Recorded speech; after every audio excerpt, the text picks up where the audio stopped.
I had to like learn how to memorize all these facts about people. So I kind of developed a few different memory techniques for being able to do that. And I still do that to this day, like put together, like I'll take a mental photograph of somebody's face. I'll repeat their name several times.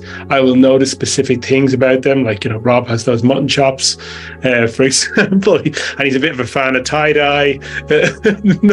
those kind of little kind of incidental details about somebody that help you keep a mental picture of them in your mind. And then you just aggregate other bits of information and you find them. So yeah, like about stuff that they're working on, projects they mention. And it's really, really valuable. Like people, like Isaac said, if you remember something about somebody specific, even if like it's been a lag of 3 or 4 months and you spoke to them and you remember something from the last conversation, they're often really impressed that you cared enough to actually remember.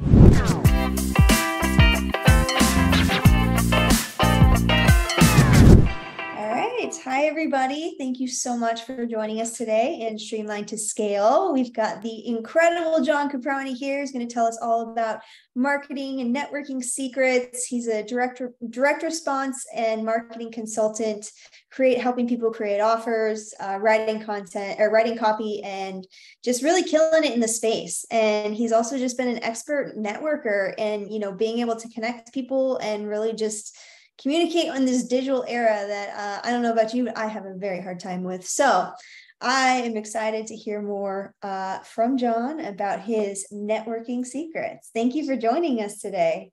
Thank you, Michelle. So 2 things. 1, you gave me a sheet to fill out with a bio and I never filled it. So I'm sorry about that. Oh, no, you did. There's a sentence I just totally butchered. One sentence. Like, I feel a little dyslexic because it's like back and forth. I started and then I was doing a lot of stuff last night and I just forgot. I just realized I didn't come back to it in time. So sorry about that.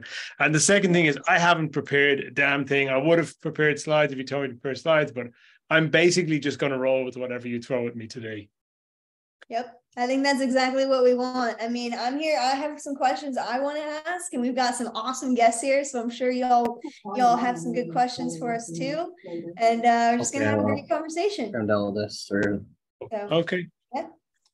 That's cool with you. So yeah, thanks for being here, John. Super excited about the networking side of this. And like, how do you keep up with networking so well, especially in the digital space? Like you're everywhere, you know everyone, you're so well connected, and you know you're doing most of this online. Like, what are you doing, man? What's your secret?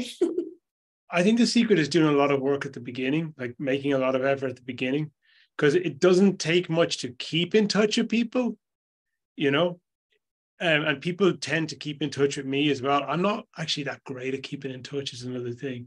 Like I'm, you know, but what I am good at is posting regularly. So people kind of, it's like an update. People feel like it's a, you know, message on some level for them. And then people reach out to me regularly, but I'm good at opening conversations and I'm good at like making the initial connection with people and, you know, getting them like on side, like I say, getting a bit of free real estate in their head, you know, I find that's really useful. And I'm just good at actually sort of thinking about what can I do to be useful to another person, of like, you know, not always being trapped inside of my own desires all the time.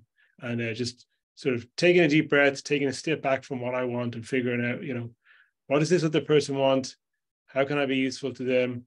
With the understanding that if I'm useful for them, that's usually the easiest and best way for me to get good things to come to me too. Absolutely. It's like that, you know, helping other people and just being useful in general is what kind of keeps you top of mind with people. But you mentioned you're really good at opening conversations, and you are, but like how do you do that? Because like, I mean, I know I get inundated with like the hello, how are you? Hi, this is my like 10-page coaching offer or something. Yeah. Like, how do you open these conversations that's a little bit more personal and professional? And I don't do the, you know, the DM spam, and yeah, those messages where you just get hi are just super annoying, obviously. You know, you have to, that it just puts so much burden on the other person to try and then start a conversation, which sucks. I think I got quite a lot of this from back when I used to bartend years ago. I used to like work in clubs and stuff. So I learned how to, you know, sort of understand there'll be regular people coming, get to know what they wanted, but asking questions and listening, being a good listener. What did Lisa, Rob, it's Kate, Lisa, Tidwell. Just make jokes. Making jokes are good. Yeah, Rob said be a good hang. I actually had like this another talk on Twitter, like one of those Twitter spaces a few weeks ago with a couple of other guys, Nick Brown and Alex. The two guys who run an agency together. And we were talking about Rob during that. It was like Rob was like, just be a good hang, like make jokes, be lighthearted, don't make it awkward, don't leave the other person to do all the heavy lifting. But like, don't do all the talking either. So what I often do is just ask questions and then shut the hell up. And then when they start to kind of run out of things to say, ask some more questions and just be interested in the other person. And I can do that really well at this point where I'll talk to somebody for 40 minutes and they'll get like at the end, like, hey, I don't know shit about you. We've just talked for 40 minutes. Like, okay, well, you can ask me some questions now if you like, you figured me out. But like, that's the easiest thing. If you get someone to talk about themselves, they love you. They love you really quickly. That's so true. I mean, everybody wants to talk about themselves and like feel like they're being heard. And the more interested you are in what they're saying, like the more they relate to you and open up to you, but also you find ways that you can relate to them. And, you kind of have more common ground and similarities. I will say I do have a little bit of an issue with that in the dating space where I'll just go 45 minutes on them and then not say a single thing about me, but that's dating, not networking. So a little different there. Basically the same. Very similar. Yeah, it's the same thing. What would you say, like, I mean, what's something that, like, you guys are all in here saying, open with jokes and stuff like that. So, like, what kind of joke? Give me an example. No. I mean, open with jokes is good. Well, if you're a guy, like, obviously dad jokes work great because, like, they're unlikely to usually offend people for them. But really, like, opening conversations for me starts in comments and starts in groups and on Facebook profiles. Well, Dan Meredith taught me that. Do you know who Dan Meredith is? That guy from the UK. He's like really popular in the UK. He's a really interesting dude. But that's one of the things he said. Like, you make friends in the comments, and that's kind of how I've connected with loads of people over the years. Just looking for good content, making comments on other people's content, being generally encouraging. And another thing is like sharing other people's stuff really, really helps to get like friendship started. I do that a lot. I know people don't like to share other people's stuff, but like, and what sharing other people's stuff is great for as well is if you have like a slow day where you can't think about it and to write about, you can just go and find something good to share. And oftentimes people assume that it's your content, even though it has the other person's like profile pic and name on it. Like, people just are blind to that. They just see that your name is at the top and they assume the content is yours. I've had that loads of times where people say, well, it's super, it's so insightful. And I just say, thanks. I don't actually say like it's not mine. If they want to assume that it's mine, that's fine. That's on them, That's awesome. No, that's super smart. Like, I see you doing it all the time. Like, you're sharing people's stuff. And the great thing about that is like you're supporting your friends in the network and colleagues and actually like really helpful information. So helping them spread it, which is hard enough for everybody to get that attention nowadays. We're all competing on it. So it's like, you're really helping people out by doing that. But also, it boosts your views and it boosts your comments and all that good stuff. So it's smart. I like that. People like reach out and say thank you, and that's a great conversation starter. And then I find that people reciprocate and share my stuff quite a lot now as well. So it's like it's another one of those virtuous circles that if you are the person who starts it, you tend to do the best out of it. Whereas most people are waiting. I think that's another problem. Most people are waiting to see what the other person does before they do something in a lot of situations in life, and it's like, don't do that. Like, be the person who proactively makes a move in good faith. Like, be the person who starts the conversation, be the person who asks the question, be the person who thanks the other person, be the person who offers something first. And most of the time you get rewarded. You'll occasionally, encounter some, awful gimp who will just take. And then you just, once you spot them for who they are, you just get that person out of your life, That's okay. It's like, that's the minority. Most people are pretty all right. Yeah. Yeah, surprisingly. Most of us, no kidding. No, I think we talked about that before too. And like you were saying is like if you approach it with a way of like you're helping, you're not expecting anything, you're just literally trying to help help spread other people's message or just kind of share value, then it just comes naturally. And those conversations come about, and it is amazing like how much conversations start in the comments, like, and you really get to know somebody and their thoughts there, like people who comment a lot on something, or you have conversation in a comment section about a post or whatever, and then they DM you, like that's much more welcomed than just the hello, hi, how are you. Yeah, absolutely. I I've just found that being like, I'm not trying to be super strategic about this. At the beginning, I was like, okay, I got to, connect with more people because I don't live in the US. I want to work in that market. I have to proactively make an effort. But after a while, I was just like, I just like people. I'm interested in people, and I want to talk to more interesting people. I want more interesting people in my life. And so I've made so many great friends the last couple of years through doing all this online stuff. I've made better money than I've made before in my life. And it's the flywheel. You just you crank it and crank it till it gets up to speed, and then you don't have to crank it so hard anymore. And so much good stuff comes to me all the time now. Like, people, I think, are a bit skeptical when I say I don't do any bloody outbound. Like, every week, leads are coming to me, dropping into my inbox that I didn't go looking for. Last night somebody delivered somebody to me who needs some stuff done, no problem. Somebody else I'd worked for a few months ago reached back out again. People are just always reaching out. I mean, and like I'm regularly saying no to stuff or referring stuff out to other people because there's more coming than I can possibly do myself. And I don't want to go down the agency road. But like, the flywheel is powerful. You just have to put the effort in to crank it for the first few months. Mm-hmm. I'll say this. I don't know if I'm allowed to talk, but I am anyway, Michele. No, you're not allowed to talk, Rob. Shut the hell up. No. So I'm talking.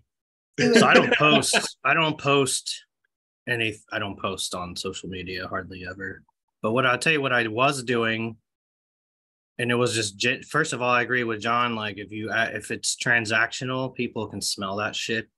So if that's your goal, and like everyone can smell that. So I don't, when I talk to people, it's like just a conversation. So what I was doing when I don't do it so much anymore, but instead of posting, I would DM like 1 to 2 people a day and just be like, I hope you have a great day.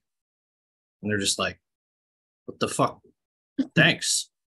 What made you think of me? I'm just like, I don't know. You just popped in my head. Yeah, but there's only been like true. one You time. did it to me quite a lot. Yeah. There's only been like one time where like somebody didn't respond. Probably, I don't know, maybe they thought I was selling crypto or something, but literally just like, hope you have a great day. That's it. And that starts conversation. Now you have a one-on-one conversation, which to me is better for me than like, commenting online. That shit drives me nuts. But just a thought. Yeah, ones are a lot more valuable than, like, I mean, yeah, like these grouping agents, like this conversation today is good. I mean, I pretty much know every single person here. Some I know a bit more than others, but every one of the 7 faces in this room, or the 6 other faces besides mine in this room, are people I'm aware of. It's and I have been aware of for the last 2 to 3 years. So you do tend to like kind of have the same people you keep bumping into again and again. But then there's new people show up all the time as well. The posting thing, though, Rob, is good. It is valuable to post. It is, because does bring new people into your world as well. And I mean, I think there's a lot to that. Maybe you don't feel the need to do it as much, but I certainly do at least a couple of times a week. I want to, keep my face out there. I want to be known. And I just see it as kind of a little bit of insurance, that I know some stuff will just keep on dropping in no matter what happens, as long as I just keep my name and my face out there.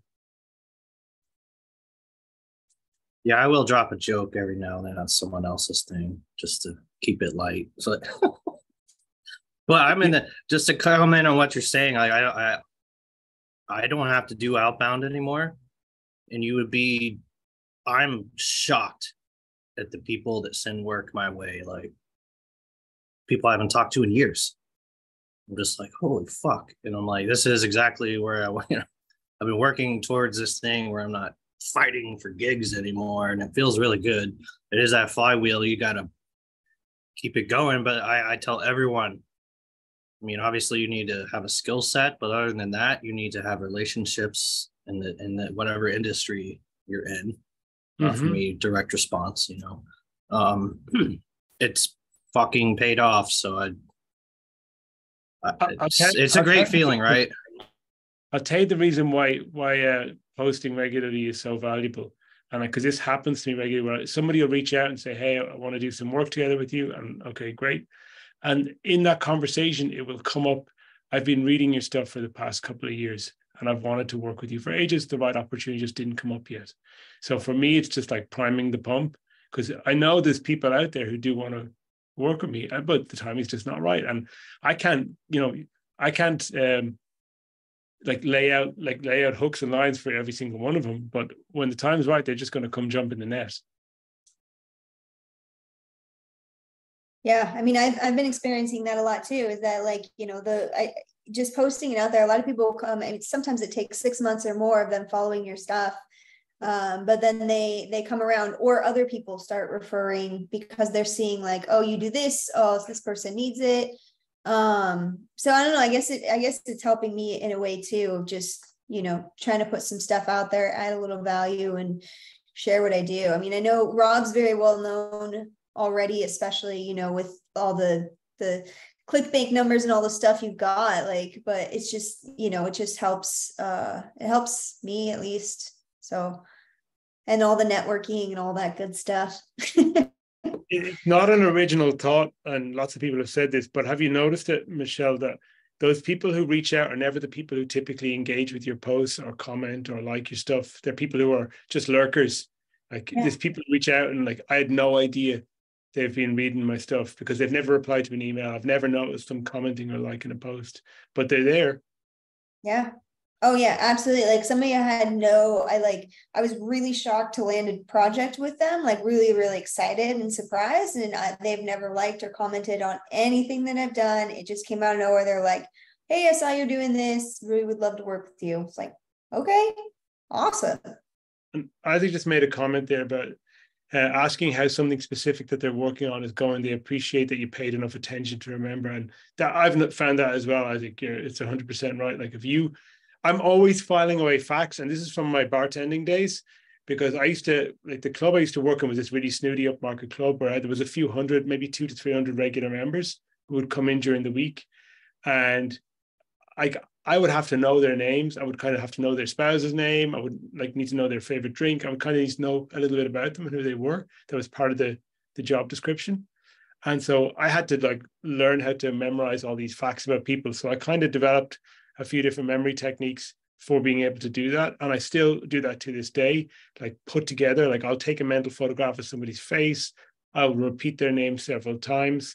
I will notice specific things about them. Rob has those mutton chops, for example, and he's a bit of a fan of tie-dye.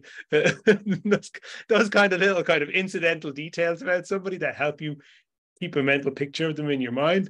And then you just aggregate other bits of information and you find them. So yeah, about stuff that they're working on, projects they mention. And it's really, really valuable. People, like Isaac said, if you remember something about somebody specific, even if it's been a lag of 3 or 4 months you spoke to them and you remember something from the last conversation, they're often really impressed that you cared enough to actually remember what you were talking about before, which is cool. And one of the things that I do regularly, Michele, is not just chat with people, is actually book calls with people to say hello. And I do that a lot. I book them, and I tell everybody is to do this is if you've got Calendly or whatever booking service you use, I mean, Google has a free one now, but it's get a 15-minute call preset.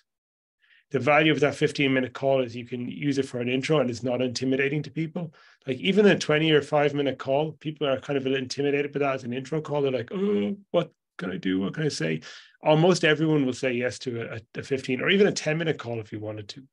because it's such a small time commitment, and they feel like they can get off the call easily if you turn out to be a weirdo, which is also important. And so I do that a lot, and I've been doing that for the last 3 years now. Like typically I'll talk to 2 new people a week, sometimes more, but like I try to make it 2 as a minimum. Just 2 new people, do a 15-minute call with them that I don't know, haven't done business before, and just have a chat with them. And it's like literally like just getting to know people in the space. And most, every now and again, somebody will be a bit like skeptical and like not want to do that. I think it's weird, or just say, no, I'm too busy, and that's fine. But like I would say, yeah, 9 out of 10 people ask, say, yeah, let's do it. Yes. And it's great. It's really powerful. It's so much more powerful to have a chat. When people see your face and hear your voice, they remember you for a long time afterwards. That's true. That's true. And I guess when you actually get to spend that time talking to someone and you get to ask them the questions about like what it is that lights them up, what they really enjoy about their career and things like that, you can see what lights them up and what they love so much, and like, you know, what they're really good at. So when you're connecting them with people, you have a better, you know, they pop into your mind when some kind of project comes through that would be a good fit for them. So I do need to be better about that. I have a little bit of a Zoom avoidance personality, but maybe like, you know, just setting aside like 2 slots a week, I think is really like 2 15-minute slots a week is a really good idea to do that. Like just to like kind of connect with people and get to know them, and also like what it is they're looking for and what they like to do. You also learn a lot more marketing wise, I guess. Like you hear a lot more about what's going on in other businesses, what's working for people, you know, what they're really like excited about. And that part is fun. Like that's the fun part of this business, is that, and networking in general, in my opinion.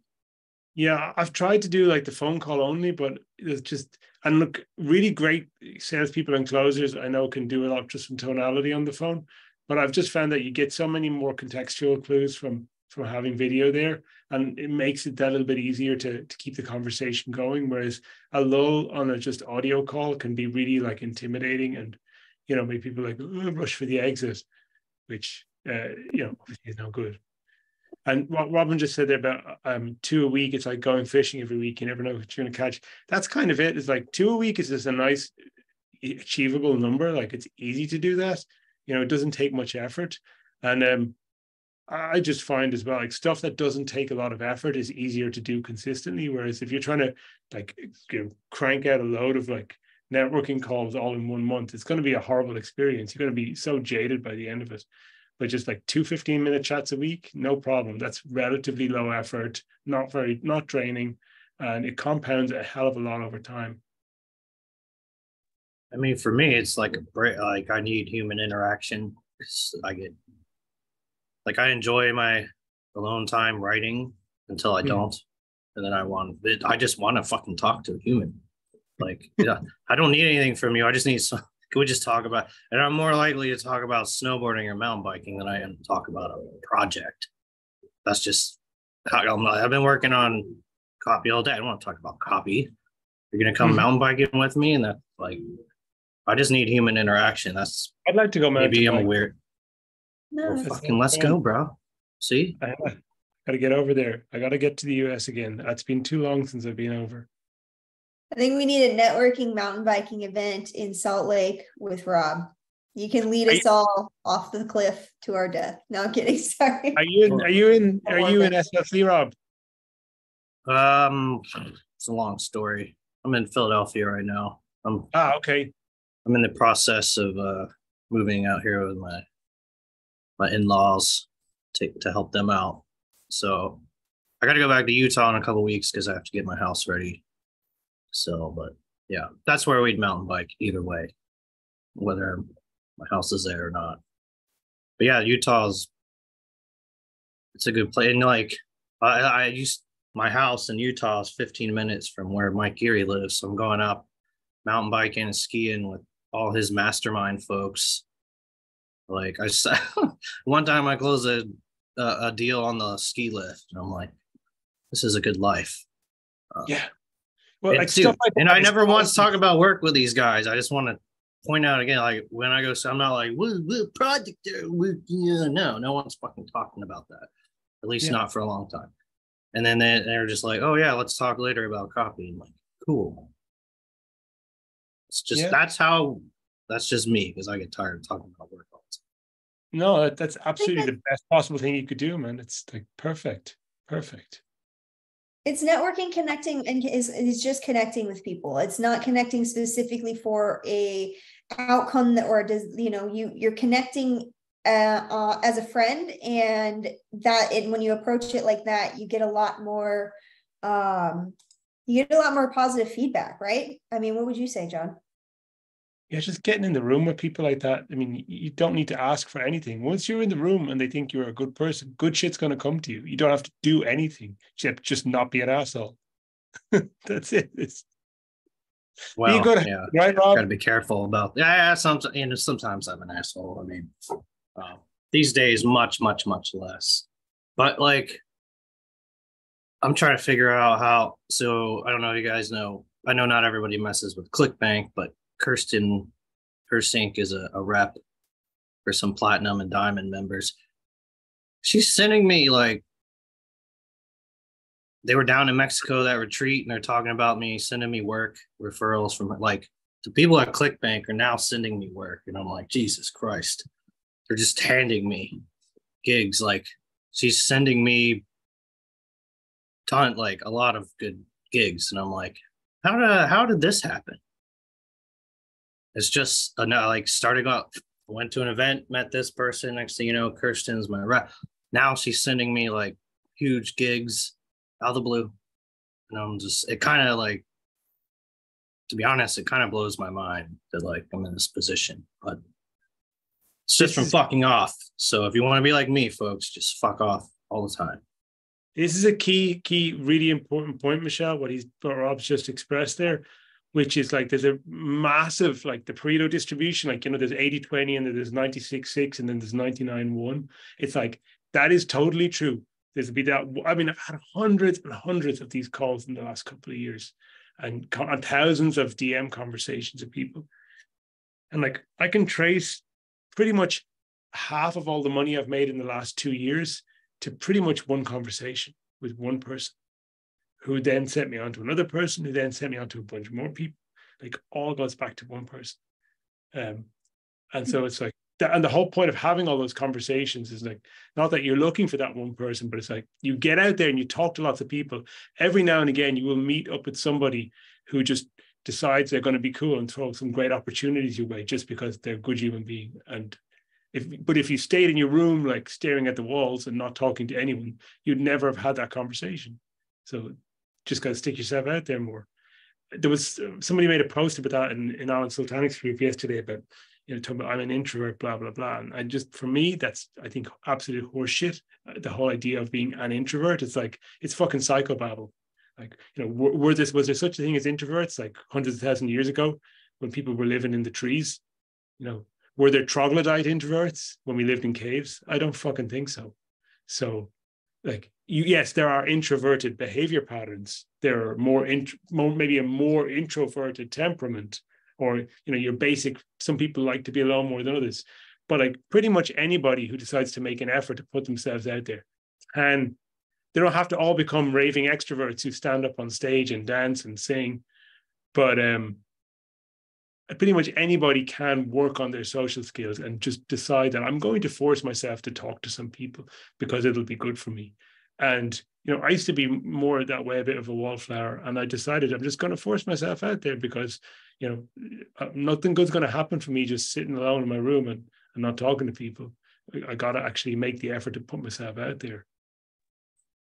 I agree with that. Like, I now credit Ian Stanley here, who I was following like in my early part of my copy career, right?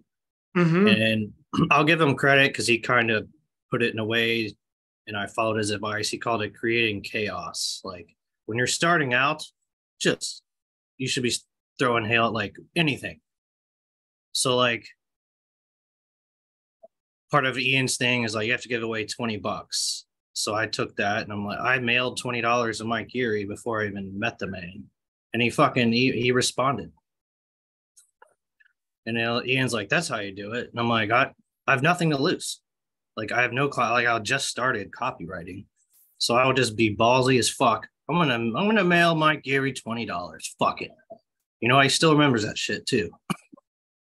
But creating, I like the way that Ian phrases it, creating chaos, because you don't know what's gonna happen. It's like what Robin said. You don't know. You go fishing every weekend, you don't know what you're gonna get. So I like the creating chaos thing. Just get out there. Be yourself. That's the other thing is when you're not yourself, the more I'm myself, the better things go. Like I'm usually pretty much myself. But I remember like the first event I went to was a little uptight. I was wearing a suit. I don't wear suits. And I was myself, but at the same time, I'm like, I don't want to fully be crazy here. But I let that shit go. The more I just be myself, the better things go. Again, people can smell it when you're being fake or when you're being needy or transact, like all those things people can smell. So when you're not needy, when you're not transactional, people like working with people. That's another thing that I always heard over and over. People like working with people. Now a few copywriters in this industry, I get it. They're like, there are some robotic folks, you know what I mean? But don't be like that. No, I think that's a lot of it is like people want your personality. Like John, we've talked about this before too. I've had a lot of clients say too, is like they work with you because they like your personality, your attitude, you know, how the level of respect that you deliver as well, and the results. But like somebody who delivers results that are slightly better than you, but they have a shit, you know, personality, or they're just kind of like very transactional, all about the money. Oh, I need more money for this, that, and the other. Like they're not going to want to work with them in the long run, you know? Mm-hmm. There's a great training, Michele, that Dan Kennedy did a few years back, many years back, probably. I'm just trying to think of what it's called. There's a couple of ones that he kind of touches on this. I think he called it mind hijacking. I think it was that one. And he talks about this thing about affinity bridges.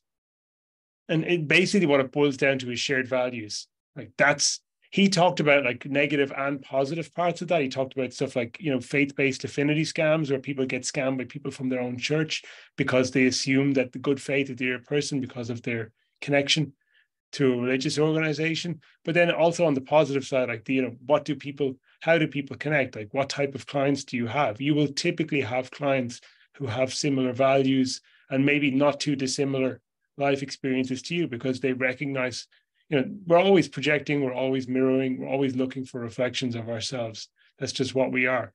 And people you connect to are going to have some kind of connection with you that made them feel like they want to reach out to you. And so like kind of what like Rob says, expressing who you are, i.e. your authentic values. It's not going, you know, people, you know, can try to be really politically correct and not offend anyone, but that doesn't work either because you end up just being vanilla and vanilla is great. I love vanilla ice cream. It's still my favorite ice cream. I don't know why everyone gives vanilla a hard time, but you end up being bland. And yeah, who you are, like your values is what's going to get people to connect with you. And you're going to connect people who have compatible values. Like there's people I don't want to do business with, even though they might be great people to do business with, because I just feel like you're just not for me. You're not a bad person. You're just not for me. Yeah.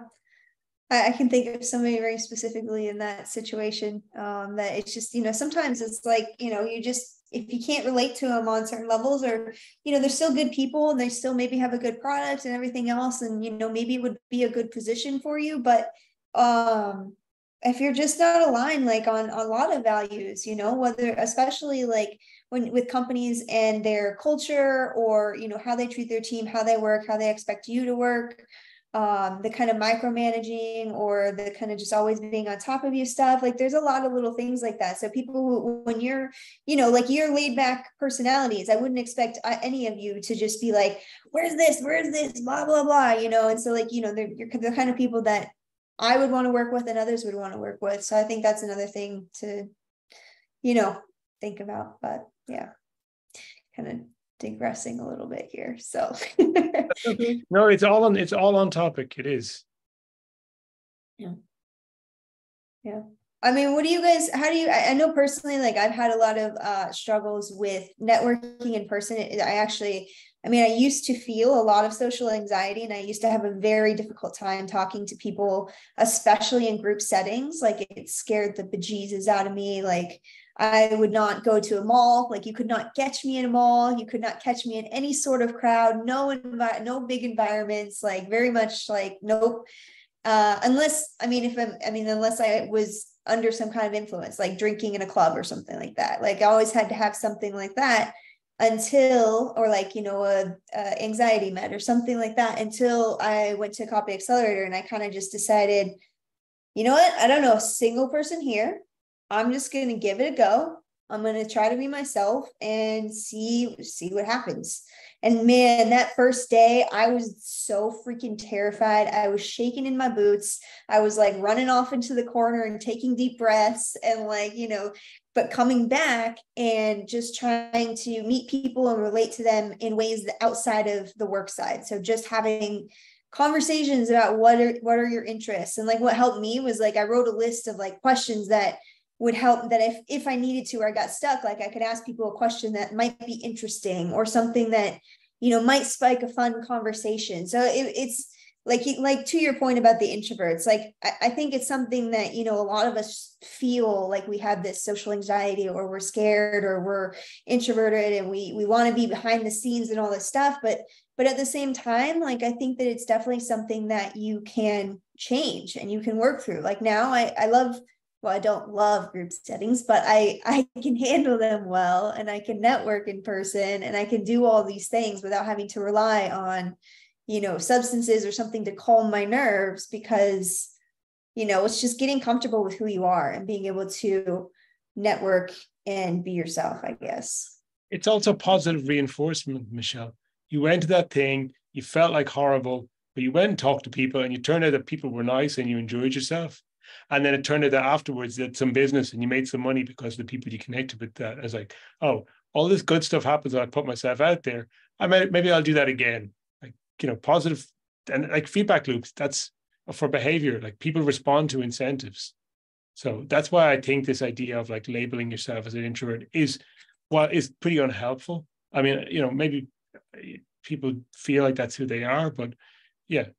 But as I say about neuroplasticity is a wondrous thing. Yeah, you don't have to be how you are right now. If something you do or a behavior pattern or a habit you have doesn't serve you, you can take steps to change it. It might not change overnight, but you can, little by little, you can change that. And then, you end up becoming a little bit of a different person as a result at the end of that. Even if you haven't made it all in one big step, it's just been some little things, and it's usually for the best. Mm-hmm.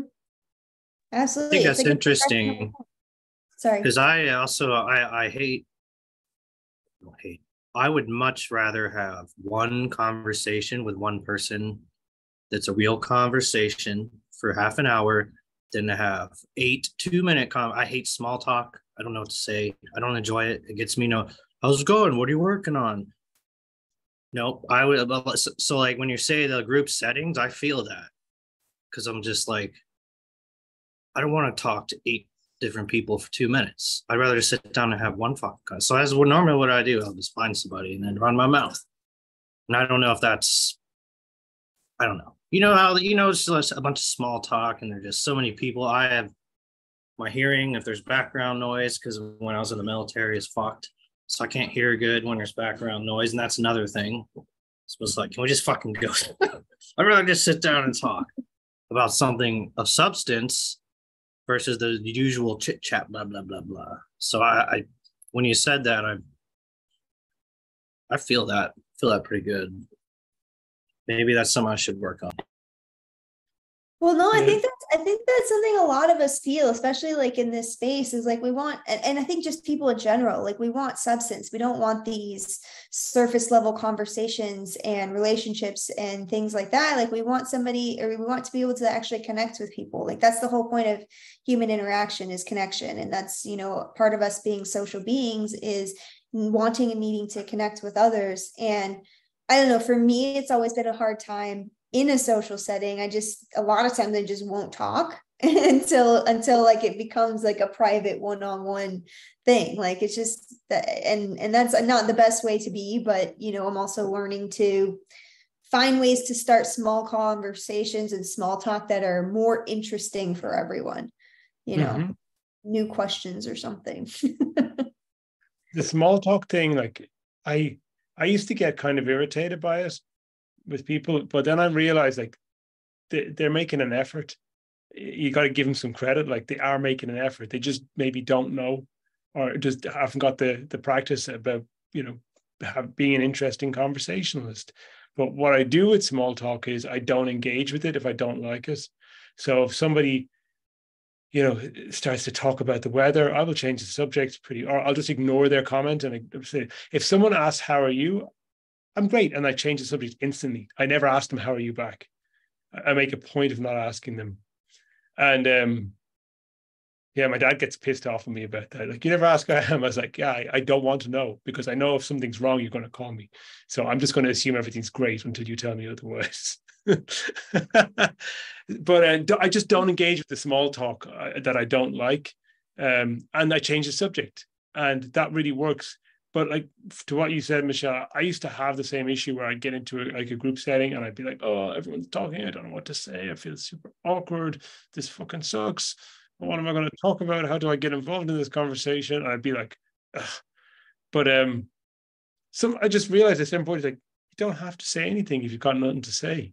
You don't have to feel like you have to him. When you have something to say, then, you know, you find your place to enter the conversation. Or if the conversation is boring, you just leave. It's like, whatever.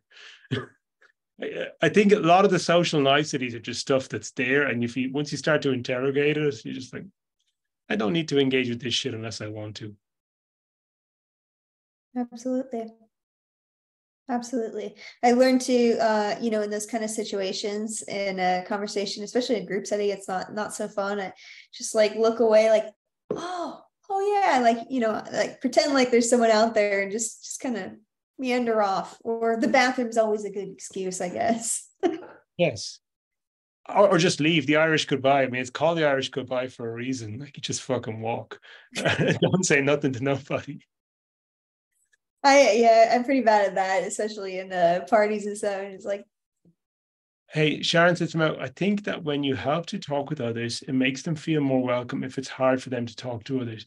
Yeah, it's a really good thing to do. When you notice that somebody's feeling awkward, or they have that look where the lips are disappearing, you know, when the lips are disappearing, you know someone's feeling super uncomfortable. It's like, yeah, you know, even just doing stuff like taking half a step back so they feel like they're more included in the circle of a conversation, or bringing them in, or asking them about themselves and asking them a couple of questions to get them open up about themselves. You know, where did you come from today? Who, you know, do you have a family? You know, blah, blah, blah, whatever. Just simple stuff to help them, give them opportunity to speak. That stuff is really valuable, and it makes people feel welcome, and it's a good thing to do. Absolutely. Yeah. And it helps bring more conversations too. Like if you see somebody who's like off on the corner or something like that, not really talking to anyone, just kind of like be that person to bridge the gap for them too. Makes them feel more comfortable, and then they start kind of coming out. So that's a really good point, Sharon. Isaac says, I ask men, how are you? And I ask women, how are they doing? Or say, what are you doing to men, and how are you doing to women? I ask neither. I don't want to know. If they've got something interesting to say, they can come out and say it. I don't want to have to like fish for those questions. I'm going to just talk about whatever I want to talk about. And if they want to play tennis with me, well, let's play tennis. Yeah. What are some questions you do ask people? Like what would you ask to like start a conversation or switch it from how are you to something more interesting? I don't have anything specific. I just run off whatever brain farts I come up with is what I'm going to talk about. But one thing I did learn that I use quite a lot is Travis Sago. I learned this from him when I did one of his programs. And I said, I genuinely want to know. If you genuinely want to know, I think that's awesome. Then ask the question. I usually don't want to know, because I feel like how are you is an invitation for someone to bitch and complain at me about some crap going on in their lives. And I generally don't want to hear it. So I don't ask. But yeah, it's what do I ask? Oh, Travis Sago, I learned this from him. thank you is a great conversation starter. It's a great conversational opener in almost any situation. Nobody ever gets pissed off with a thank you. Nobody ever gets offended by a thank you. Thank you is almost always a great conversation opener. How would you use that? I do it online all the time. Thanks for connecting with me. Thanks for Oh. reaching out. Hey, oh, thanks for saying hello. It's simple. Now you're talking about in person. I mean, any of it, yeah, either. But that makes a lot of sense. That's, usually when I get a lot of these messages, I just respond with thanks for connecting, thanks for, reaching out, thanks for commenting, thanks for sharing and all that kind of stuff. But yeah, how would you do that in person? Do you do that in person too? In person, I don't know. I usually start like talking about whatever I'm doing that day. I'm rarely ever alone these days, Michelle. Like it's been a long time since I show up to anything alone. I have my kids with me, and like a lot of the time I'm my wife. So it's like we show up as a unit. So like the conversation just seems to happen. And my daughter Alyssa is like the best person I've ever met at making friends. She's amazing. Like she will go anywhere and she'll like be like, "Oh, Daddy, what do I do?" I'm like, "Look, there's some kids over there. Go talk to them." She will go up to anybody and start a conversation with them. She's just like, "Hi, I'm Melissa. I'm going to be your friend." And she'll just grab them. Like in that way that only kids can do, and particularly girls can do. Like, but she's just got amazing friend making skills wherever I go. So I don't have to do a lot these days. Wherever I go, like we just kind of show up as a unit and conversation just happens. I don't really think about it anymore. Yeah, that's pretty cool. That's pretty cool. Like, it's like when we were kids, I feel like sometimes when we were kids, it's so much easier. Like what happened to make it so scary to just go up and say hi to people? Like, especially like if you're living somewhere new or like trying to meet new friends at this age, like, ooh, that's tough. Yeah, it's just trauma, I guess, the sort of accumulation of life experiences. The thing is like with the networking side, I mean, I am pretty good in person, but I am definitely best online. Like I went to Trevor Toe Crackers event a few months ago, and that was a great event. That was about 4 people, about 40 people. And there was all kinds of different mix of people, like people inside of direct response, people outside who were in adjacent business that were using direct response as a marketing tool, like people in financial services and other stuff as well. And then a bunch of very well-known copywriters, people like Pauline, for example. Who else is there? Paris Vampropoulos was there, and a couple of other people whose names you'd recognize as well, and then and coaches and stuff. And that was good. Like that was really enjoyable. What to say about it? This is like that was fun. Everybody there was there for a reason, and people weren't talking that much business. People were just yakking, just chatting, chatting the breeze, like having a nice time.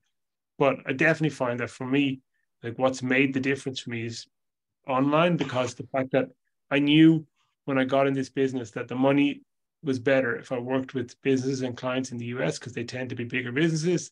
They tend to be more like versed in using direct response and see it as an ordinary business tool rather than some, weird scammy crap as it's kind of seen in this part of the world.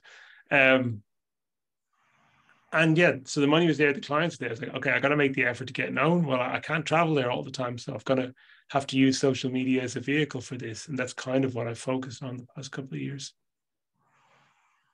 Yeah. Yeah, it's been tough, like especially for people, overseas and just trying to connect. Like I see you doing it really well. Brennan Hopkins does a really good job with this, and Pauline too is like, it's hard to connect with people when they're so far away, but you all find a great way of doing it online, and I admire it a lot. Try to watch it. Oh, sorry. Pauline's an interesting one because she's been in the industry for a long time, and since pretty much I think since the early 2010s, when social media was really just taking off, like smartphones weren't absolutely everywhere then. So she spent a lot of money traveling back and forth to Australia, I know, in her early years, just to establish and build those relationships and get herself known. Like she really made the investment to do that, and you don't have to do that so much anymore. I haven't been to a single marketing event except for Trevor, the ones I've been to, and yet I've managed to get myself well known in this business. purely through just using social media, using Facebook and now a little bit Twitter these days. It's accessible to pretty much anyone. Yeah.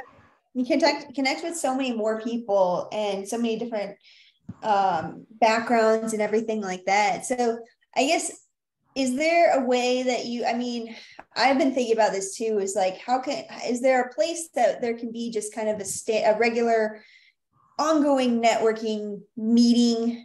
I know you've hosted things like this in the past where people can kind of just gather and like have a place to like connect and just shoot the shit for a little bit. Like, I think you've done it before. I've seen Jared Harlan kind of post little pop-up Zooms sometimes. Like, what do you recommend for that? Yeah, I mean, what I do is not really so much a networking thing. That's a co-working thing where you don't tend to chat a lot in there. It's just about showing up and doing some work on the clock. Like there's a few people who do that regularly with me. For networking, here's the thing. Like I think Rob mentioned this earlier, and you too. The most valuable like networking stuff that happens for me is one-to-ones. I mean, groups are fine, but like one-to-ones definitely become more valuable. And I much rather would put my energy into kind of connecting with people one-to-one, because you do get a little bit more. People are more or less anxious in a one-to-one than they are in a group setting. Doing events is really good. Doing regular meetups, I have I've joined a couple of masterminds at times, and it can be really good. They can be good. They've got good communities, but like the regular networking specific event, I think when the purpose is networking, it becomes awkward. I don't know, some of you might have been to them in the past, those local things, BNI, like Business Networking International. And I've been to a few of those over the years. Like when it's got the networking label slapped on us, it tends to become awkward and feel kind of cheesy and forced. Whereas when it's just a thing for a specific purpose, like, people are, I don't know, it's a 4th of July party, or we're going to go watch the new Barbie movie. Or what Rob was saying there about, like, I'm going to go mountain biking with these guys or whatever. Like, or you go on a bunch of people are going on a vacation together. Like, I've seen people do that in Mexico in the industry, and people in Greece during the summertime. Like, that's when business gets done, because when you put the networking label on it, I think it makes people feel a little bit forced and awkward at times. But if you just say, hey, I'm doing this thing and we're going to get together on this date and you have some kind of a purpose for it that's not specifically business, that's when people tend to just show up if we're interested in the thing. And then the networking side, the doing business side kind of just happens automatically. Yeah, definitely. I think that's, finding a way to like hang out and just, do something fun and connect with people in the same space, but like, it doesn't have to be about work stuff. Like I know Isaac and I are actually going to Salem in October for Halloween with Jake Blue and some people. We're going to have fun, just hang out. And you do costumes? Oh God, yeah. That's perfect. That is a perfect networking event. You're going to do a silly Halloween costume party. Some business will probably get done, but it's not what everybody's focusing on. Like, they're focusing on having a good time, and if business happens, that's awesome too. Mm-hmm. Exactly. We're the adventure crew. We're gonna go find some adventures, but and travel and all that good stuff. But yeah, business happening too, and we'll have a little bit of time to work and things like that. So like Isaac said, it becomes a write-off in the end. And things, so it's finding those and creating those opportunities. So within, I think Nothing Held Back is doing those like group meetups like close to you, but you can use Meetup and all kinds of other services to just have friends near you meet up, or everybody go on a vacation somewhere and just kind of work and hang out and, I don't know, go surfing or go mountain biking and all that good stuff. I mean, if someone wants to do one in Greece, I would be into going to Greece for a few weeks. But like here, I've tried to do a couple of those in Ireland, the meetups, and they can be good. I mean, I've done a couple, and there's good people did show up for them. But I mean, you really need to get like a sort of critical mass of people together if you want to turn it into an event. And yeah, but if there was something involved in going to Greece, I'd be game for that. I'd be so down for Greece. And it looks like Robin is too. Let's do it, guys. Who's going to Greece? Greece 24. Yeah, because I'm looking to do some stuff with my wife now. She's about to get her passport, her citizenship here, so it's going to make life super, super easy for us for travel. we haven't really been able to travel the last couple of years because of that. So we're looking forward to doing some travel next year. Oh yeah. Oh yeah, definitely make this top of your list. And sorry to ask, but you mentioned your wife. I just wanted to ask, did you guys find the puppy? Did you find your dog? Oh yeah, she's right here. Oh, thank God. I took the post on. She's here. She's totally fine. Oh, don't run away, little lady. That was not nice. So funny. A neighbor found her and called me, but then later on another neighbor called me up to say, hey, I actually caught your dog on and put it in my yard, but she managed to escape from my yard. She's a real sneaky dog, this one. But today she's just chilling. She's just been on she spends most of her time on the couch in my office now, this dog. Look at her. She's so cute. Oh, I love it. I'm glad you found her. Very glad. Hey, I gotta bounce in a few minutes because I got a client call coming up in about another 15. I got a message here from Sana, so I'm going to answer this one before we wrap up. John, you said book a 15-minute Calendly call. Is it just for networking? How come a person whom I want to talk to will say yes to a call? They just will, Sana. Look, I'm not saying you randomly DM some total stranger out of the blue and say, hey, would you like to get on a call with me? But if, like, friendships start in the comments. So if like you write some content and someone leaves some interesting comments for you, or they write some interesting content and you leave some interesting comments for them and they like your comment or engage with it or reply to it, like that's a starting point of a conversation. And at that point, the door is kind of open for you to say, hey, appreciate you engaging on my content, or, I really liked what you said about such and such a subject. I like to meet up with people or talk to people in industry regularly and just do a quick 15-minute call to say hello and introduce myself. Have you got 15 minutes sometime next week to have a chat with me? Like, really simple. And like you can be more explicit and say, I'm not looking for any business. I'm not trying to pitch you on anything. There will be no sales nonsense. I'm just looking to connect to people and to talk to them. And that's the easiest way to do it. And so yes, and the answer is yes. Yeah, I got to share my idea. I've been talking about this for like a year now. Since we're on the subject, everybody's seen the show Seinfeld. If not, you should probably leave the call. You suck at life. But the show Seinfeld is about nothing. This was about nothing. Well, that is the theme of my event. You go to these events and you have to go to listen to speakers, and then you got to do stuff. And they put you in a breakout room. Well, none of that. You come to my event, it's in Moab, and there's no theme. It's the Seinfeld event. It's about nothing. Stick up a landing page and let's see how it works, Rob. The more people, I don't know if they're just being nice or not, but they're like, that sounds great.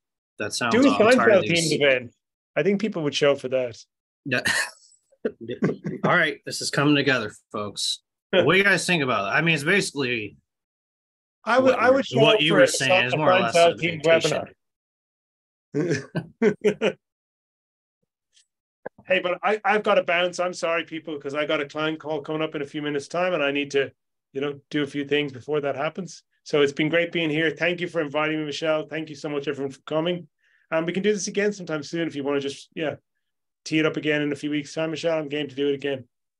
Definitely. Let's do that. I'll message you. I really appreciate you being here and everybody being here. This is a really great conversation. Definitely helped me a lot. And I'm stoked for Moab and to talk to you guys again, and appreciate y'all being here. Thank you, John. Thanks, everyone. Enjoy the rest of your day. Bye-bye. Bye, guys. Happy Friday.